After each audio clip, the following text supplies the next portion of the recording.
Hello dear students, আমি তোমাদের Anirban sir চলে এসেছি তোমাদের সাথে ম্যাথমেটিক্সের একটা পর্ব নিয়ে। তো ডিয়ার স্টুডেন্টস, আশা করছি তোমরা প্রত্যেকে ভালো আছো, সুস্থ আছো ও পরিবারের সাথে আছো। তো আমরা ঠিক এর আগের দিনে ক্লাসে আমরা একদম বেসিক জিওমেট্রির একটা পার্ট নিয়ে তার বিভিন্ন ফর্মুলা কিভাবে মনে রাখবে, একদম লাইফ টাইম কিভাবে তোমরা মনে রাখতে পারো, সেই সমস্ত ব্যাপার নিয়ে ডিসকাস করেছিলাম। আশা করি তোমরা প্রিভিয়াস ক্লাসটা খুব ভালোভাবে দেখে নিয়েছো এবং তোমাদের সেখান থেকে একদম বদ্ধমূল একটা যে কনসেপ্ট সেটা তৈরি হয়ে গেছে আশা করছি। যারা এখনো দেখোনি অবশ্যই তারা প্লেলিস্ট ভিজিট করো। প্লেলিস্টে প্রিভিয়াস ক্লাসটা অলরেডি আপডেট করা আছে, সেটা দেখে নিলে তোমরা অনেকটাই ভালো উপকার পাবে। তো আমরা যেটা ডিসকাস করছিলাম তোমাদের সঙ্গে সেটা হচ্ছে, আমি কালকে জিওমেট্রির পার্টটা করানোর সময় তোমাদেরকে বলছিলাম যে জিওমেট্রির দুটো পার্ট হয়, একটা হচ্ছে 2D, একটা হচ্ছে 3D। তো ডিয়ার স্টুডেন্ট, 2ডির যে পার্টটা, সেই 2ডির পার্টটা জিওমেট্রিটা যেটা রয়েছে সেটা লেন্থ আর ব্রেথ কেবল থাকে, আর 3ডির মধ্যে লেন্থ, ব্রেথ, হাইট তিনটে ফ্যাক্টর কাজ করে। তো আজকে প্রথমে আমরা 2ডির ফিগারগুলো নিয়ে ক্লাস করব। এবং দেখো, এই জ্যামিতির যে পার্টটা রয়েছে সেই জ্যামিতির পার্টটার সঙ্গে কিন্তু তোমার পরিমিতির যে পার্টটা রয়েছে সেই পরিমিতির পার্টটা কিন্তু রিলেট রয়েছে। তো ডিয়ার স্টুডেন্টস, যদি আমরা জ্যামিতিটার যে ফান্ডা কালকে আমরা ক্লিয়ার করেছি সেটা যদি খুব ভালোভাবে আমাদের মধ্যে কনসেপ্ট ক্লিয়ার হয়ে যায়, তাহলে কিন্তু আমরা পরিমিতির ম্যাথগুলো কিন্তু খুব সহজে করতে পারবো। তো আজকে যে পরিমিতির ম্যাথগুলো করব সেগুলো বিভিন্ন পরীক্ষায় আগত, বিভিন্ন এক্সামে আগত কোশ্চেন থেকে আমরা সলভ করব। তো আশা করছি, এবং প্রত্যেকটা শর্টকাট ট্রিক্সের মাধ্যমে সলভ করব। তো আশা করছি তোমরা প্রথম থেকে শেষ পর্যন্ত ক্লাসটাতে থাকবে এবং তোমাদের মধ্যে একটা আশা করি ভালো একটা কনসেপ্ট ক্লিয়ার হবে। ওকে, তো চলো আজকে শুরু করে দিচ্ছি একদম প্রথম থেকে। একদম যে কোশ্চেন যেগুলো প্রিভিয়াস ইয়ারে এসেছে সেরকম কোশ্চেন নিয়ে ডিসকাস শুরু করছি। ওকে, ফার্স্ট কোশ্চেনটা দেখো কি লেখা রয়েছে। ফার্স্ট কোশ্চেন রয়েছে, একটি বর্গক্ষেত্রের প্রতিটি বাহুর দৈর্ঘ্যকে যদি দ্বিগুণ করা হলে ক্ষেত্রফল কত শতাংশ বাড়বে। ওকে, তো এই ম্যাথটার ক্ষেত্রে কি করবে। তো এখানে অপশন রয়েছে 400, 200, 300, 500, কোনটা বাড়বে। তো ডিয়ার স্টুডেন্ট, ধরে নিচ্ছি আমি এরকম একটা স্কোয়ার ছিল যার প্রত্যেকটা বাহুর দৈর্ঘ্য ছিল a, তাহলে এর ক্ষেত্রফল কত? এর ক্ষেত্রফল a স্কোয়ার। এখন আমি বর্গক্ষেত্রটাকে বড় করে দিয়েছি। বড় করে দিয়েছি মানে প্রত্যেকটা সাইডকে ডবল করে দিয়েছি। ডবল মানে 2a করে দিয়েছি। এটা 2a মানে প্রত্যেকটা 2a, তার মানে এর ক্ষেত্রফল কত দাঁড়ালো? 2a square. 2a তার হোল স্কোয়ার মানে হচ্ছে 4a স্কোয়ার। ওকে, তাহলে ডিয়ার স্টুডেন্টস, এখন দেখো আগে ছিল হচ্ছে a স্কোয়ার, এখন হয়েছে 4a স্কোয়ার। তার মানে কতটা বেড়েছে? এখানে বেড়েছে হচ্ছে 3a স্কোয়ার বেড়েছে। 3a স্কোয়ার বেড়েছে কার রেসপেক্টে? a স্কোয়ারের রেসপেক্টে। তাহলে পার্সেন্টেজে কত বাড়বে? তাহলে 3a স্কোয়ার ইনক্রিজ হচ্ছে a স্কোয়ারের মধ্যে, তাহলে পার্সেন্টেজ মানে 100 দিয়ে গুণ করে দাও, তাহলে a স্কোয়ার কেটে গেল, 3 ইন্টু 100 মানে 300% ইনক্রিজ হলো। ওকে, তাহলে টোটাল যখনই বাহুগুলো ডবল হয়ে যায় তখন এরিয়া কত বাড়ে? এরিয়া কিন্তু বেড়ে যায় হচ্ছে 300% বেড়ে যায়, শতকরা বেড়ে যায়। আশা করি ব্যাপারটা ক্লিয়ার হলো তোমাদের কাছে। একদম খুব শর্টকাট নিয়মের মাধ্যমে আমি জিওমেট্রির পার্টটাকে, এক প্রকার জিওমেট্রি, আমি যার জন্য আজকে পার্টটার নাম দিয়েছি জিওমেট্রি কাম মেনসুরেশন, কারণ জিওমেট্রি কনসেপ্টগুলোকে নিয়েই কিন্তু মেনসুরেশনটা হচ্ছে, যার জন্য আমি নাম দিয়েছি জিওমেট্রি কাম মেনসুরেশন। তো জিওমেট্রির হেল্প নিয়েই কিন্তু আমরা করব। ওকে, তো চলো সেকেন্ড কোশ্চেন দেখে নিই। ডিয়ার স্টুডেন্ট, কোশ্চেন নাম্বার 2 দেখো কি আছে। বলছে 8 বর্গ ডেসিমিটার এর কতগুলি টাইলস লাগবে 8 মিটার ও 6 মিটার প্রস্থের একটি মেঝে ঢাকতে। ওকে, তো ডিয়ার স্টুডেন্টস কি হবে দেখো, 4 বর্গ ডেসিমিটার আছে। 4 বর্গ ডেসিমিটার, একটা বর্গ ডেসিমিটার মানে কি? এরিয়া বলে দিয়েছে।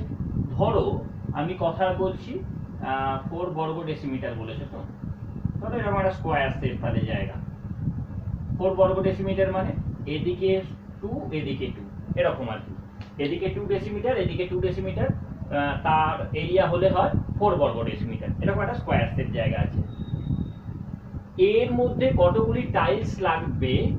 8 মিটার দীর্ঘ ও 6 মিটার প্রস্থের। আচ্ছা, এইটা হচ্ছে টাইলসটার শেপ এরকম। আর মেঝেটা কি রকম? মেঝেটা হচ্ছে 8 মিটার দীর্ঘ, এটা 8 মিটার ধরছি, আর এটা হচ্ছে 6 মিটার, এটা 8 মিটার আর এটা 6 মিটার। তার মানে এরকম টাইলস এখানে বসাবো, ঠিক আছে? তার মানে ডিয়ার স্টুডেন্টস, এটা বোঝো যে টাইলস কোথায় বসানো হবে, এই মিডিলের জায়গাটাতে, মানে এরিয়া বরাবর। তার মানে আমার এরিয়া লাগবে, তো এটা আছে মিটারে, এটাও আছে 6 মিটারে। এটা কি? ফ্লোর, এটা ফ্লোরটা। ওকে, টাইলসের এরিয়া তোমাকে বলে দিয়েছে, প্রত্যেকটা টাইলসের এরিয়া কত, এরিয়া একটা করে টাইলসের এরিয়া কত, 4 ডিসিএম লিখছি, ডিসিএম স্কয়ার, ডেসিমিটারে স্কয়ার, এটা বলে দিয়েছে আমাকে। কিন্তু এইটা ইউনিটটা মিটারে দিয়েছে, তো এরও আমার এরিয়া বার করতে হবে। তাহলে এর এরিয়াটা কত হবে? 80, মিটারের সঙ্গে 10 মাল্টিপ্লাই করলে হয়, তাহলে 80 ইন্টু 60, এটা হচ্ছে কার? Floor area. তাহলে টোটাল ফ্লোরের মধ্যে আমাকে টাইলস বসাতে হবে, তাহলে নাম্বার অফ টাইলস কি হবে? ফ্লোর এরিয়া, এফ এ লিখছি, ডিভাইডেড বাই টিএ, মানে টাইলস এরিয়া। ফ্লোর এরিয়ার সঙ্গে টাইলস এরিয়াটাকে ভাগ করে দাও। ফ্লোর এরিয়া কত? 80 ইন্টু 60, আর টাইলস এরিয়াটা কত ছিল? 4। ওকে, 4 4 20 80, তাহলে 6 দুগুণে 12, তার মানে 1200টা তোমার টোটাল টাইলস লাগছে। Option B is the correct answer. Okay, তাহলে টোটাল আমার নাম্বার অফ টাইলস কতগুলো লাগছে? 1200টা লাগছে। ক্লিয়ার আশা করি? ওকে, চলো নেক্সট কোশ্চেন দেখে নিই। নেক্সট কোশ্চেন নাম্বার 3 দেখো। একটি বৃত্তের ব্যাসার্ধের যে দৈর্ঘ্য সেটা যদি 10% বৃদ্ধি পায়, তাহলে ক্ষেত্রফল কত শতকরা বৃদ্ধি পাবে? ক্ষেত্রফল কত বৃদ্ধি পাবে? ওকে, তো আমি প্রথমেই বলেছি যে তোমাদেরকে প্রত্যেকটা ম্যাথ একদম শর্টকাটে করাবো। তো ডিয়ার স্টুডেন্টস, এখানে ব্যাসার্ধ কত বলে দেয়নি, তো ব্যাসার্ধটা যদি 100 হয়, ধরে নিচ্ছি ইনিশিয়াল ব্যাসার্ধটা 100, 10% বৃদ্ধি পেয়েছে, বৃদ্ধি পেলে কত হয়? 110 বাই 100 ইন্টু 110 বাই 100। ওকে, 100 100 কেটে দিলাম, 0 0 0 0 কাটলাম, তাহলে কত হলো? 121। এটা কখন হয়েছে? এটা প্রেজেন্ট হয়েছে। পাস্টে কত ছিল? 100 ছিল, এটা পাস্টে ধরে নিয়েছিলাম, তাহলে কত বেড়েছে? 21% বেড়েছে। Option C is the correct answer. Okay, clear? বোঝা গেছে আশা করি।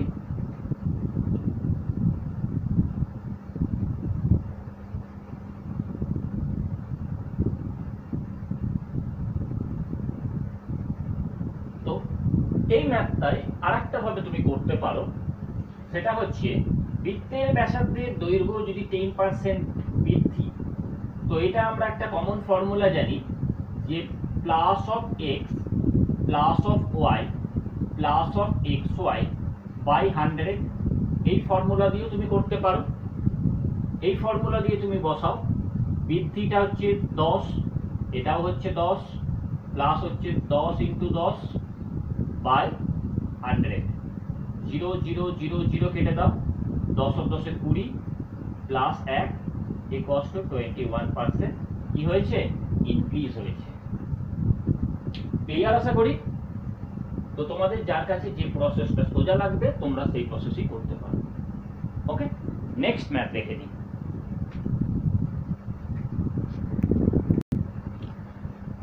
Next question number 4। দেখো 7 সেন্টিমিটার বাহু বিশিষ্ট বর্গক্ষেত্রের অন্তর্লিখিত বৃত্তের ক্ষেত্রফল কত? অন্তর্লিখিত বৃত্তের ক্ষেত্রফল কত? ওকে, তো ডিয়ার স্টুডেন্ট, এখানে এই টার্মটা সম্বন্ধে তোমাকে একটু পরিচয় নিতে হবে। অন্তর্লিখিত বৃত্ত মানে কি? মানেটা হচ্ছে একটা স্কোয়ার থাকবে, এটা একটি স্কোয়ার, এর ভেতরে বৃত্তটা থাকবে। তার মানে বৃত্তের পরিধিটা প্রত্যেকটা সাইডকে, বর্গক্ষেত্রের প্রত্যেকটা সাইডকে টাচ করবে। এইটাকে বলে অন্তর্লিখিত বৃত্ত। অন্ত মানে ভেতরে, অন্তর্লেখা মানে, অন্তর মানে বর্গক্ষেত্রের ভেতরে, মনে রাখবে।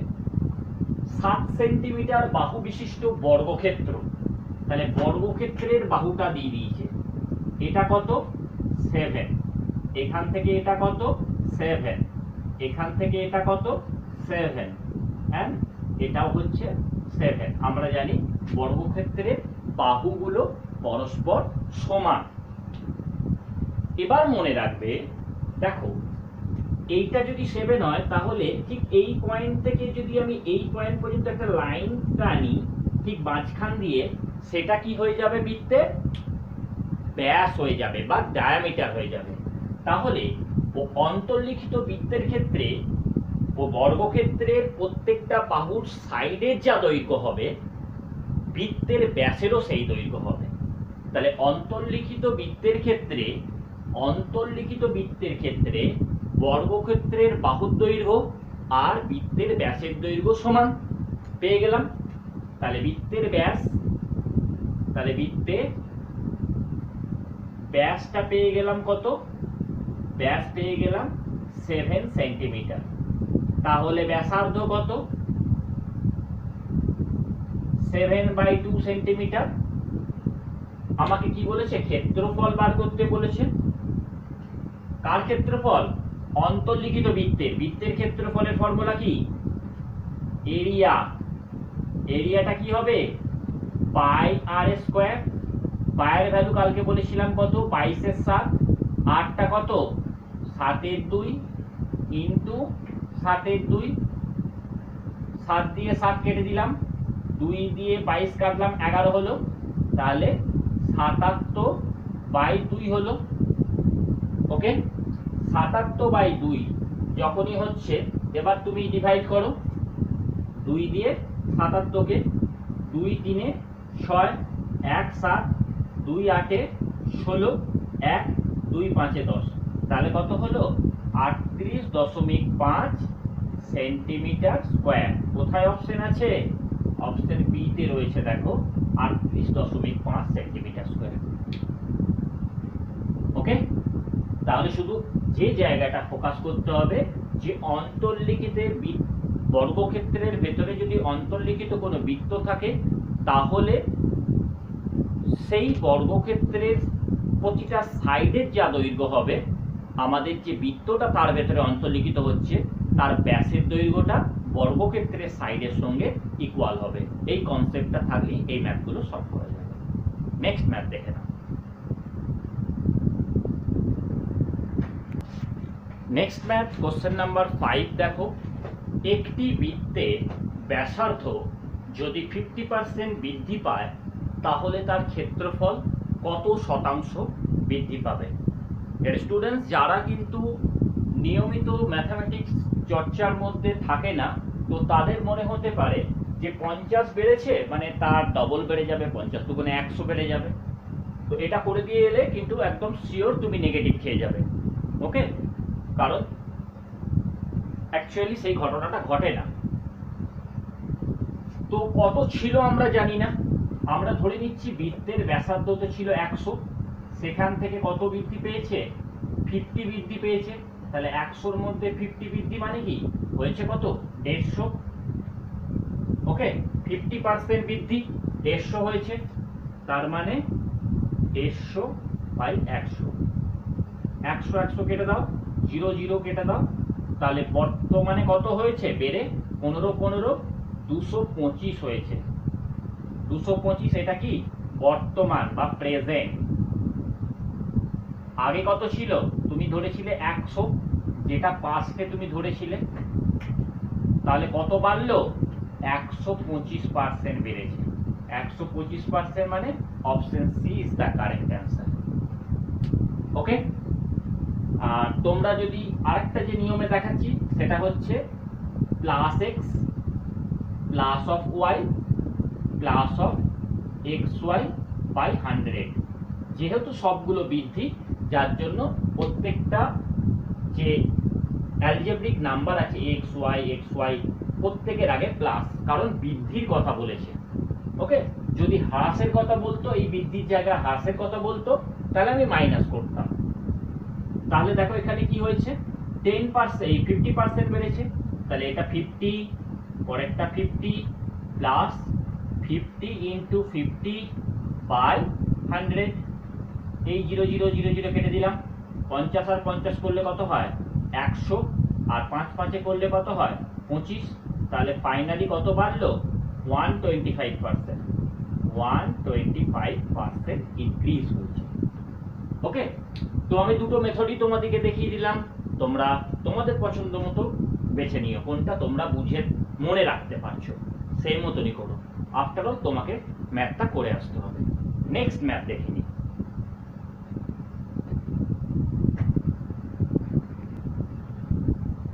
স্টুডেন্টস, কোশ্চেন নাম্বার 6 তোমরা দেখতে পাচ্ছ। কোশ্চেন নাম্বার 6 কি আছে? 7√2 সেন্টিমিটার বাহু বিশিষ্ট বর্গক্ষেত্রের পরিলিখিত বৃত্তের পরিধি কত হবে? একটু আগেই জাস্ট একটা ম্যাথ আগেই আমরা অন্তর্লিখিত সম্বন্ধে কনসেপ্ট করেছি। এরপর আমরা করছি পরিলিখিত। অন্তর্লিখিত মানে ভেতরে, পরিলিখিত মানে হচ্ছে বাইরে। বর্গক্ষেত্রের পরিলিখিত মানে ঠিক বর্গক্ষেত্র থাকবে, বর্গক্ষেত্রটা যদি এটা হয়, এটা বর্গক্ষেত্র যদি হয়, এর আউটসাইড দিয়ে আমাকে সার্কেলটা করতে হবে। অন্তর্লিখিতর ক্ষেত্রে সার্কেলটা বৃত্তের প্রত্যেকটা বাহুকে টাচ করেছিল, পরিলিখিতর ক্ষেত্রে বৃত্তটা বর্গক্ষেত্রের প্রত্যেকটা কোণকে টাচ করবে, তাকেই বলবো আমরা পরিলিখিত। ওকে, এরপর কি বলেছে দেখো, 7√2 সেন্টিমিটার বাহু বিশিষ্ট এই বর্গক্ষেত্রের প্রত্যেকটা বাহু কত বলেছে? এইখান থেকে এটা পর্যন্ত স্প্যানটা কত? 7√2। ওকে, আবার এটা কত? 7√2, কারণ বর্গক্ষেত্রের দৈর্ঘ্য বস্তু অল আর ইকুয়াল। তাহলে দেখো ডিয়ার স্টুডেন্ট, যখন অন্তর্লিখিত হয়েছিল তখন কি বলেছিলাম? যে বর্গক্ষেত্রের সাইডটাই হবে বৃত্তের ব্যাস। তো এখানে দেখো সাইডটা তো আর বৃত্তের ব্যাস হবে না, কারণ সাইডগুলো তো এক প্রকার জ্যায়ের মতো হয়ে আছে। তখন কি করবে? এখন তুমি ডায়াগোনালি কন্ট্যাক্ট করো, মানে এই দুটো ডায়াগোনালকে যদি আমি কানেক্ট করে দিই, তাহলে কি ঘটনাটা ঘটছে? ঘটনাটা ঘটছে এই যে বর্গক্ষেত্রটার যেটা কর্ণ হবে সেই কর্ণটা হবে বৃত্তের জ্যা। ঠিক আছে, তার মানে বর্গক্ষেত্রের পরিলিখিত বৃত্তের ক্ষেত্রে বর্গক্ষেত্রটার যেটা কর্ণ হবে সেই কর্ণটা হবে তোমার বৃত্তের সরি জ্যা বলেছিলাম আমি, ওটা বাই মিস্টেক, ওটা হচ্ছে ব্যাস হয়ে যাবে। ওকে, জ্যা না, ওটা ব্যাস হয়ে যাবে। ওকে, তো দেখো কিভাবে হচ্ছে। তাহলে বর্গক্ষেত্রের কর্ণ আমি কালকে কি শিখেছিলাম? যে √2 ইন্টু বাহু, এটা মানে কত? কর্ণ। কার কর্ণ? মহাভারতের? না না, বর্গক্ষেত্রে কর্ণটা কি? 2√2 বলে দিয়েছে।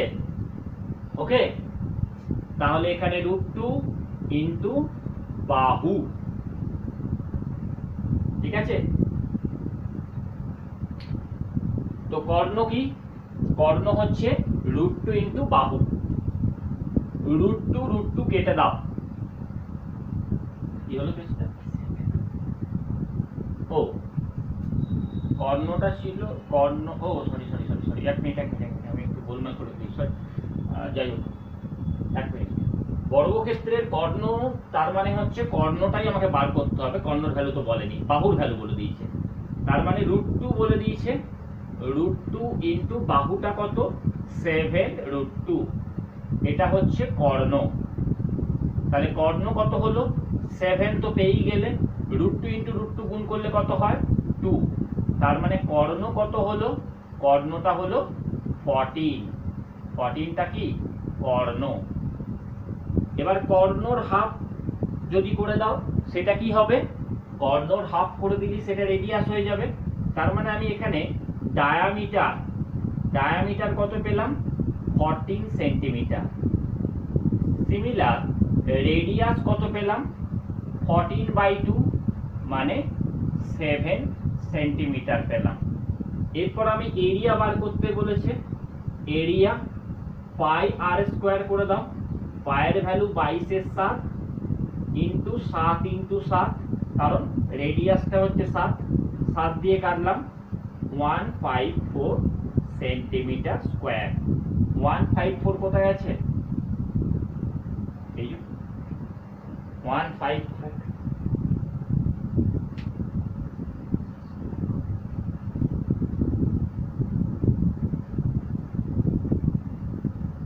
ক্লিয়ার? তো আচ্ছা, এখানে বার করতে বলেছে পরিধি। আচ্ছা, আমি এরিয়াটা বার করেছি। পরিধির ক্ষেত্রে যদি বার করতে বলেন, বসিয়ে দাও 2πr। এটা কিন্তু কি বেরোলো? এটা এরিয়া বেরিয়েছে। ওকে, আমাকে বার করতে বলেছিল পরিধি। আচ্ছা, পরিধি মানে কি? সারকামফারেন্স। সারকামফারেন্স বার করতে বলেছে মানে কি? 2πr। তাহলে 2 ইন্টু পাই মানে 22/7 ইন্টু আর। আর এর ভ্যালু কত? আর এর ভ্যালু 7। চলো 7 বসিয়ে দাও, 7 7 কেটে দাও, তাহলে 22 দুগুণে 44 সেন্টিমিটার। এটা কোথায় আছে? অপশন সি তে আছে। ওকে, তো দুটোই আমি তোমাদেরকে দেখিয়ে দিলাম। এটা আমি ভেবেছিলাম আগেরটার মধ্যে নিয়ে হয়তো এরিয়া বার করতে দিয়েছি, যার জন্য এরিয়াটা দেখিয়ে দিয়েছিলাম। অ্যাকচুয়ালি তোমাকে বার করতে দিয়েছি পরিধি। পরিধি অ্যাকচুয়ালি কত হচ্ছে? পরিধি হচ্ছে 2πr, বৃত্তের পরিধি। কালকে ভিডিওতে তোমরা অলরেডি দেখে নিয়েছো, ইন ডিটেলসে বলে দিয়েছি। তো সেখানে কিভাবে আছে? বৃত্তের পরিধি হচ্ছে 2πr, 2 ইন্টু 22/7 ইন্টু আর এর ভ্যালু কত? রেডিয়াসের ভ্যালু হচ্ছে 7। ওকে, সেই 7 এখানে বসিয়ে দিয়েছি। কাটাকাটি করলে হলো 44 সেন্টিমিটার হলো বৃত্তের পরিধি হলো। আর বৃত্তের ক্ষেত্রফল যদি বার করতে বলতো, তাহলে কি হতো? পাই আর স্কোয়ার। পায়ের ভ্যালু হচ্ছে 22/7, আর এর ভ্যালু হচ্ছে 7 ইন্টু 7, 7 7 কেটে দিলাম, টোটাল হলো 154 সেন্টিমিটার স্কোয়ার। তাহলে দুটো উত্তরই আমি দেখিয়ে দিলাম। তোমাদেরকে যেটাই চাই, পরিধি বার করতে বলুক বা ক্ষেত্রফল বার করতে বলুক, তোমরা সেটা দেখে ফর্মুলা অ্যাপ্লাই করবে।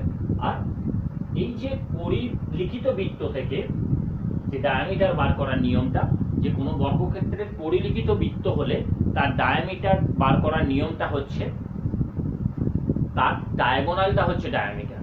ওকে, বর্গক্ষেত্রের যেটা ডায়াগোনাল সেটা বৃত্তের ডায়ামিটার হয়ে যাবে। ক্লিয়ার? চলো নেক্সট ম্যাথ দেখি। ডিয়ার স্টুডেন্টস, কোশ্চেন নাম্বার 7 দেখতে পাচ্ছ। কি আছে? বর্গক্ষেত্রের প্রতিটি বাহুর দৈর্ঘ্য যদি 10% বৃদ্ধি করলে তার ক্ষেত্রফল কত, শতকরা কত শতাংশ হ্রাস বা বৃদ্ধি হবে। ওকে, বর্গক্ষেত্রের প্রতিটি বাহুর দৈর্ঘ্য কে লিখে নাও। এখানে একটা কে দিয়ে দাও, তাহলে শুনতে ভালো লাগবে।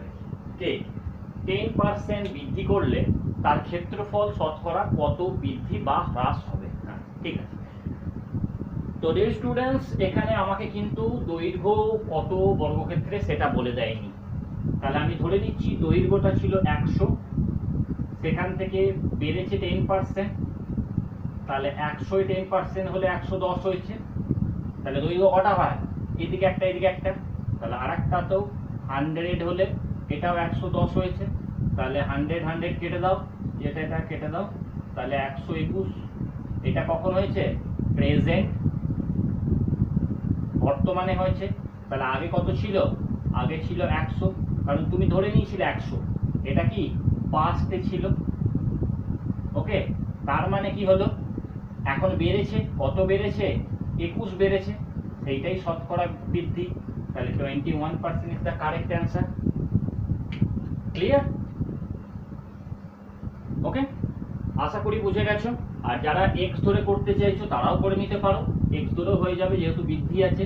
X plus y plus x Y by 100, এখানে তোমরা ভ্যালু পুট করবে, আশা করি পেয়ে যাবে। এক্স এর ভ্যালু হচ্ছে 10, ওয়াই এর ভ্যালু হচ্ছে 10 প্লাস 10 ইন্টু 10 বাই 100 করে দাও।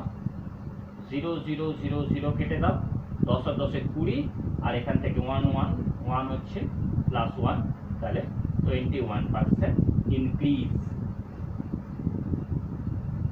তাহলে 21% ইনক্রিজ হতো। দেখো ইনক্রিজ ডিক্রিজ, এই যে কত বৃদ্ধি বা হ্রাস, এটা তুমি কি করে বুঝবে বাড়লো না কমলো? যদি এইখানের ভ্যালুটা তোমার সাবস্ট্রাক্ট করতে গিয়ে যদি দেখা যায় প্রেজেন্ট ভ্যালুটা, ধরো কোনো কারণে প্রেজেন্ট ভ্যালুটা এসেছে, কথায় বলছি প্রেজেন্ট ভ্যালুটা এসে গেছে 100, আর পাস্টে ওরকম বলবো না, প্রেজেন্ট ভ্যালুটা ধরো এসে গেছে 95, আর আগে তুমি ধরেছিলে, পাস্টে তুমি ধরেছিলে, আমরা সবসময় 100ই ধরি, পাস্টে তুমি ধরেছিলে 100, তাহলে 100 থেকে কি মানে 95 থেকে কি তোমার 100 বিয়োগ করা যায়? বিয়োগ করা যায় না, কিন্তু বিয়োগটা তুমি করবে নর্মালি বড়টা থেকে ছোটটা বিয়োগ করবে। বিয়োগ করলে কত হবে? 5, কিন্তু -5। তো -5 মানে কি 5% হ্রাস হয়েছে। ওকে, তো এরকমই যখনই দেখবে যে প্রেজেন্ট ভ্যালুটা ছোট হয়ে গেছে পাস্টের থেকে, তখন বুঝতে পারবে যে ওখানে ডিক্রিজ করছে। ওকে, নেক্সট ম্যাথ দেখে নিই।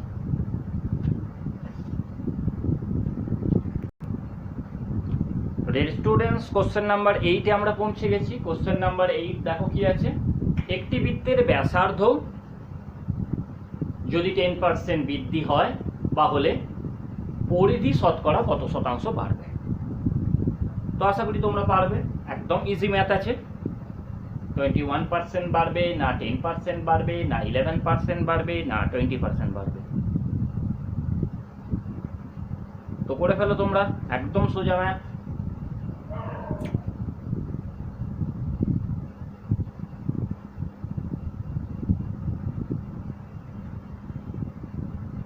তো আশা করি তোমরা হয়ে গেছে অ্যান্সার। ওকে, তো ডিয়ার স্টুডেন্টস, চলো দেখি আমি করে নিই। একটি বৃত্তের ব্যাসার্ধ বলেছে, টার্মটা হচ্ছে ব্যাসার্ধ, রেডিয়াস, এখানের টার্মটা পরিধি, সারকামফারেন্স।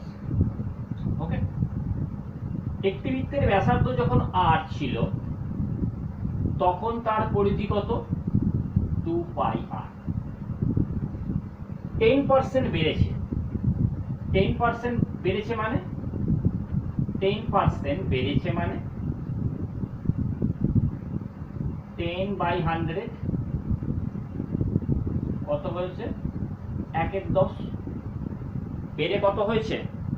আগে ছিল r, এখন হয়েছে r/10। আমি শুধু রেডিয়াসটা ক্যালকুলেশন করছি। r ছিল, এখন r এর উপর 10% বেড়েছে, তাহলে 11r/10 হয়েছে। ক্লিয়ার? তাহলে এটা তো আগের সারকামফারেন্স ছিল, এটা আগের সারকামফারেন্স। এখন সারকামফারেন্স কত হলো? এটা তো শুধু রেডিয়াসটা ক্যালকুলেশন করছি, তাহলে প্রেজেন্ট সারকামফারেন্স কত?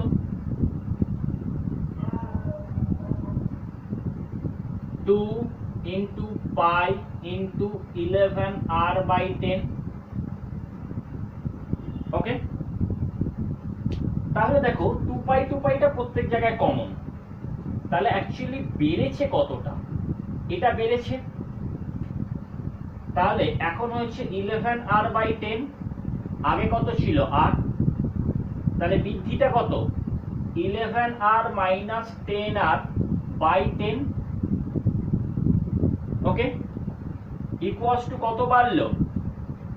এটা হচ্ছে সরি, এটা সাবস্ট্রাক্ট করলে কত হবে? 1/10 বেড়েছে। তাহলে শতকরা বৃদ্ধি কত?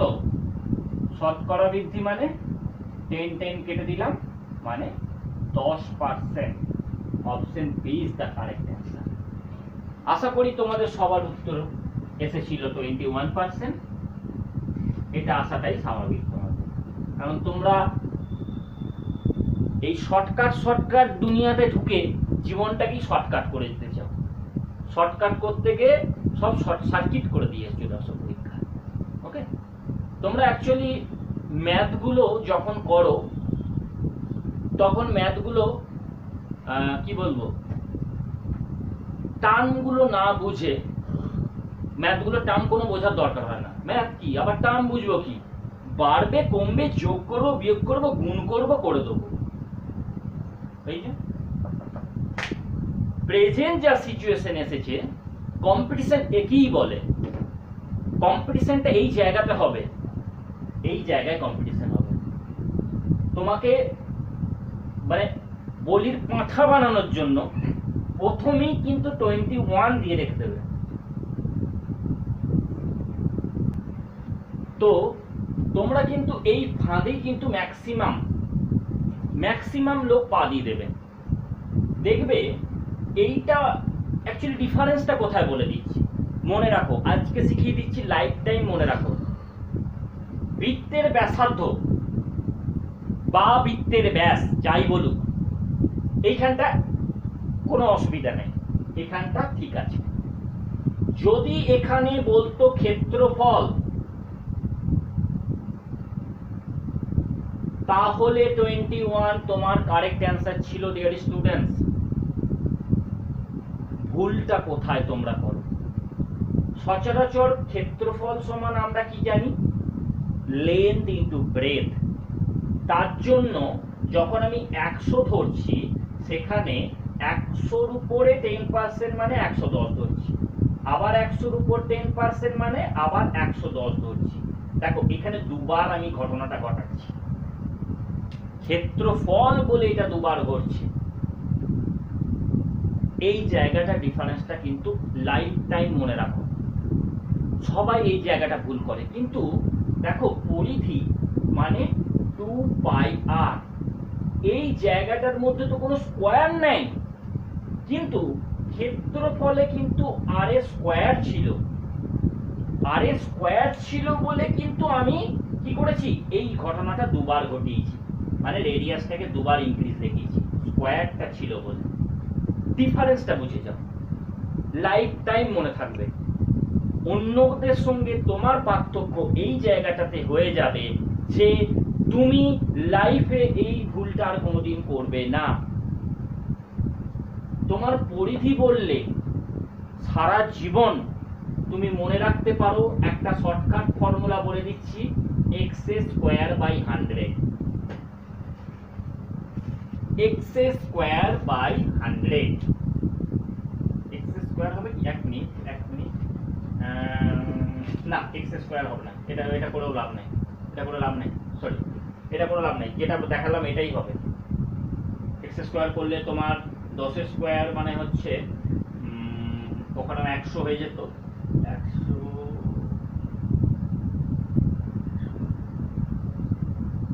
না, দরকার নেই, এই সিম্পল নিয়মই ঠিক আছে, বেশি কমপ্লেক্স করতে যেও না। কারণ ওখানে আরেকটা ভাবে করা যায়, সেটা আমি তোমাদেরকে বলে দিই। তাহলে এটা করতে পারো যে x + x²/100 করতে পারো।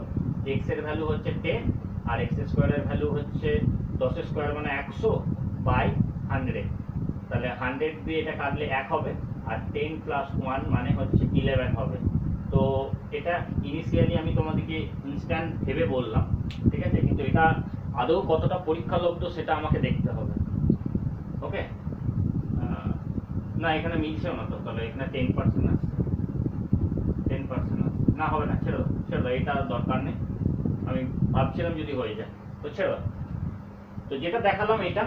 তো ডিয়ার স্টুডেন্টস, এই জায়গাটার মধ্যে তোমরা একটা জিনিস মনে রাখবে, ক্ষেত্রফল, বাহু বাড়ছে তার সঙ্গে যদি ক্ষেত্রফল বাড়ে তাহলে ওই +x + y + xy এইটা করবে। বাহু বাড়ছে বা কমছে তার সঙ্গে ক্ষেত্রফল বলে। এখন কিন্তু ওই যারা কোশ্চেন সেটার কিন্তু তারাও একটা জিনিস বুঝে গেছে যে ওরা তুমি যে xy এর গল্পগুলো শিখছো না, ওরাও কিন্তু ভালো করে বুঝে নেবে। ও এখানে এই ম্যাথটা দেবো, ও তো এক্ষুনি মানে দেওয়ার সঙ্গে সঙ্গে দেখে দেখে তোমাদের বারবার প্র্যাকটিস করতে করতে এরকম মুখস্থ হয়ে যাবে যে 20 বাড়লো 20 কমলো তাহলে কত হবে, 20 বেড়েছে তাহলে কত হবে, এগুলো মুখস্থ হয়ে যাবে। ওকে, তো এইগুলো কিন্তু একটু অ্যাভয়েড করছে, একটু স্ট্যান্ডার্ড কোশ্চেন নিয়ে আসছে। তো যার জন্য পরিধি এইগুলো দিচ্ছে, বা তোমার আয়তক্ষেত্র বর্গক্ষেত্রের ক্ষেত্রে পরিসীমা দিয়ে কোশ্চেনটা দিচ্ছে। আর আয়তক্ষেত্রের ক্ষেত্রে আমি একটা কোশ্চেন দেখেছিলাম যে বাহুর দৈর্ঘ্যগুলো যদি দৈর্ঘ্য এবং প্রস্থ যদি 10% বৃদ্ধি পায় তাহলে তার পরিসীমা কত শতাংশ বৃদ্ধি পাবে। তো পরিসীমা যদি কত শতাংশ বৃদ্ধি পাবে বলে, তাহলে কিন্তু তুমি যদি x square plus y square এই মানে এক্স প্লাস ওয়াই এই কন্ডিশনে যাবে না। ওকে, যদি তোমাকে বলে ক্ষেত্রফল কত, ক্ষেত্রফল মানে হচ্ছে তুমি সেখানে গুণের ফর্মুলাটাই রাখবা, x plus y plus x Y by 100, এটা থেকে। ক্লিয়ার? এই ভুলটা কিন্তু করো না। ওকে, তো ডিয়ার স্টুডেন্টস, আজকের ক্লাসটা আমি এত দূরই রাখছি। যদি ক্লাসটা তোমাদের পছন্দ হয়ে থাকে তাহলে অবশ্যই লাইক করবে, বন্ধুদের মধ্যে শেয়ার করবে। আর যারা আমাদের চ্যানেল নতুন দেখছো তারা অবশ্যই চ্যানেলটিকে সাবস্ক্রাইব করে পাশে থাকা বেল আইকনটিকে ক্লিক করে নিও, যাতে প্রতিদিন নিয়মিতভাবে তুমি ম্যাথামেটিক্স রিজনিংয়ে যে অধ্যায়ভিত্তিক ডিসকাশন চলছে বা অনেক সময় প্রিভিয়াস ইয়ার নিয়ে আমি ডিসকাস করছি, সেগুলো নিয়ে তোমরা ডিসকাশনে থাকতে পারো এবং পার্টিসিপেট করে নিজের পরীক্ষার প্রস্তুতিটাকে আরও বেশি মজবুত করে তুলতে পারো। আবার দেখা হবে তোমাদের সঙ্গে নতুন একটা ক্লাসে। ততক্ষণের জন্য থ্যাংক ইউ।